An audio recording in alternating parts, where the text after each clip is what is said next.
Hello everyone, আশা করি সবাই ভালো আছেন। সো আমি জাপানের কিয়োটো শহর থেকে বলছি।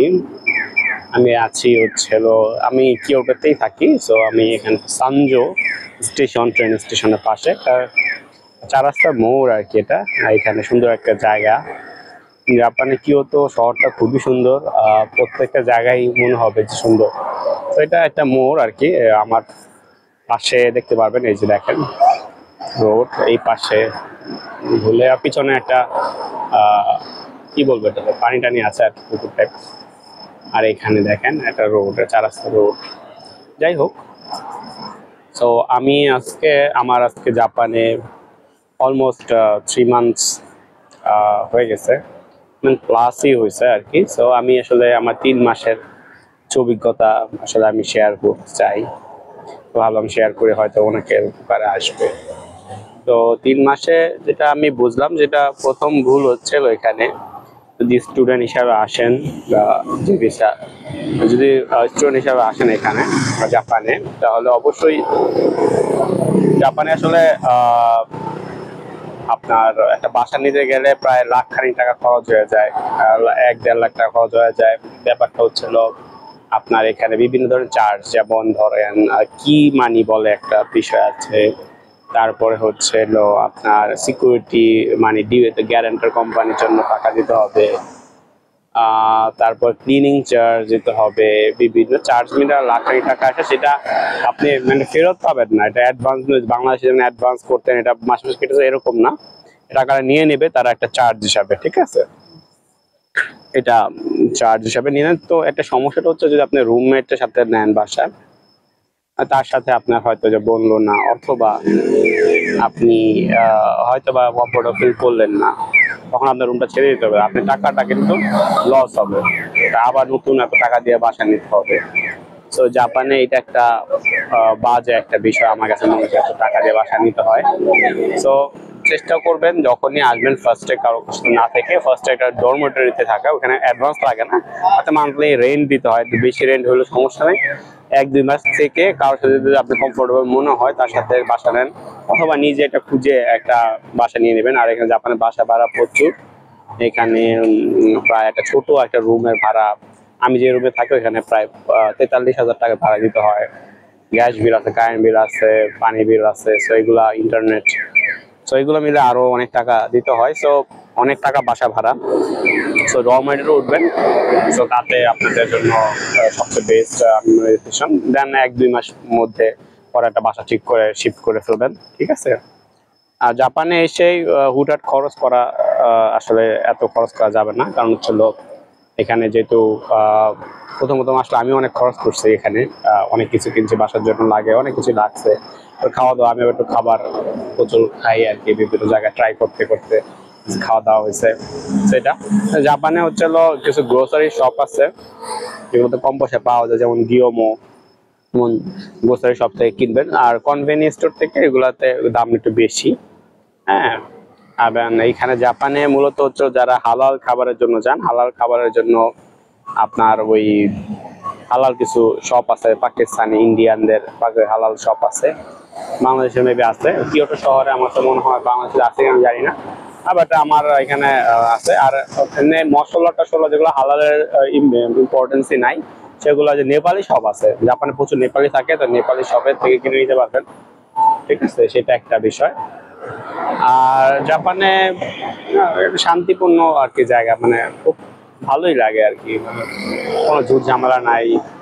তো জাপান একটা কথা বলতে গেলে আমার কাছে যেটা মনে হয়েছে, যে ইন্ট্রোভার্ট যারা, তাদের জন্য একটা স্বর্গ, ঠিক আছে? স্বর্গ বলতে পারেন। যে ধরেন আমিও মনে হয় ইন্ট্রোভার্টই মনে হয় আমার কাছে। তো যেমন একটা কারোর সাথে কথাও হয় না, কথা বলিও না, ঠিক আছে? ভীষণ, হ্যাঁ, নেটওয়ার্কিং, ফ্রেন্ডশিপ ইম্পর্টেন্ট, এটা ইম্পর্টেন্ট, বাট হয়তো বা যদি কেউ আপনার নোটিস করবে না আর কি। হ্যাঁ, আপনি কি খাইলেন, কি করলেন, কি আপনি হাঁটলেন, কোথায় গেলেন, কেউ আপনার নোটিস করবে না সাধারণত।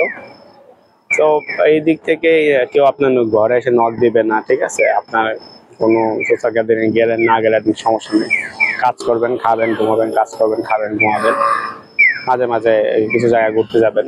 সো ইন্ট্রোভার্টের জন্য আসলে স্বর্গ, কারণ এখানে তেমন সোশ্যালিটি মেনটেন করতে হবে এরকম কিছু না, ঠিক আছে? আমি চাইলে মেনটেন করতে পারেন, এখানে নেটওয়ার্কিং জরুরি।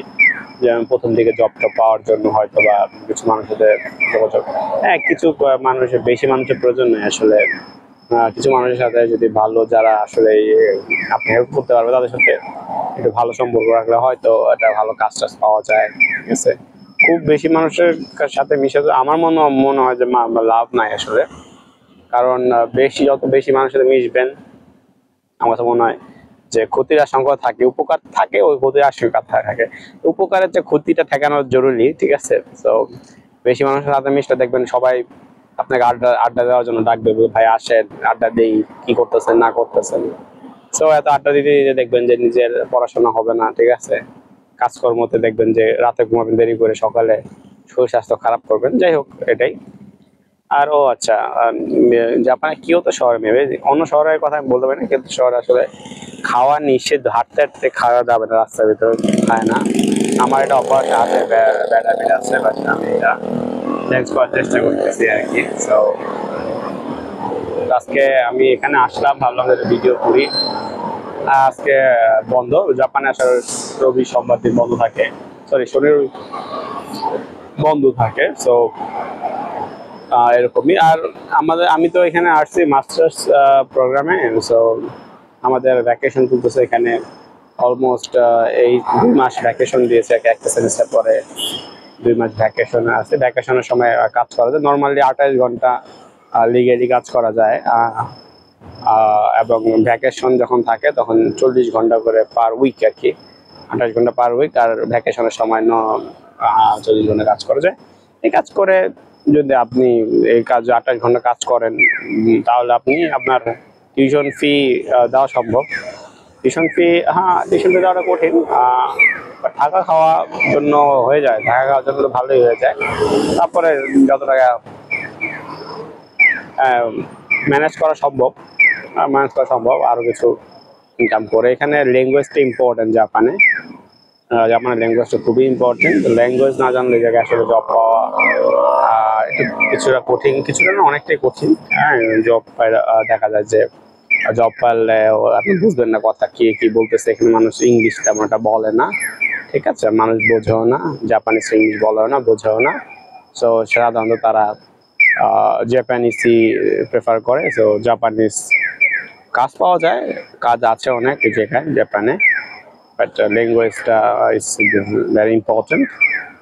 হ্যাঁ, এখানে যত ল্যাঙ্গুয়েজ N5 N4 দেখা যায়, কনভারসেশন লেভেল চাই তারা। কনভারসেশন লেভেল বলতে N3 লেভেল কমপ্লিট থাকলে তো অনেক ভালো, এখানে এসে জব পাওয়াটা খুবই সহজ হয়ে যায়। হ্যাঁ, part time job, full time job. তো যেমন আমি 2 বছর আসছি, এখন আমার টার্গেট বা যাই বলেন, আমাদের ল্যাঙ্গুয়েজটা শিখতে হবে। ল্যাঙ্গুয়েজ না শিখলে আমরা ভালো জব পাবো না, জব না পারলে এখানে থাকা যাবে না। আর কিছু বলার নাই। তো আমার কাছে মনে হয় কিছু কথা শেয়ার করা দরকার ছিল, শেয়ার করলাম। ইনশাআল্লাহ আবার কোনো সময় নতুন একটা ভিডিওতে নতুন কিছু শেয়ার করব। Bye bye.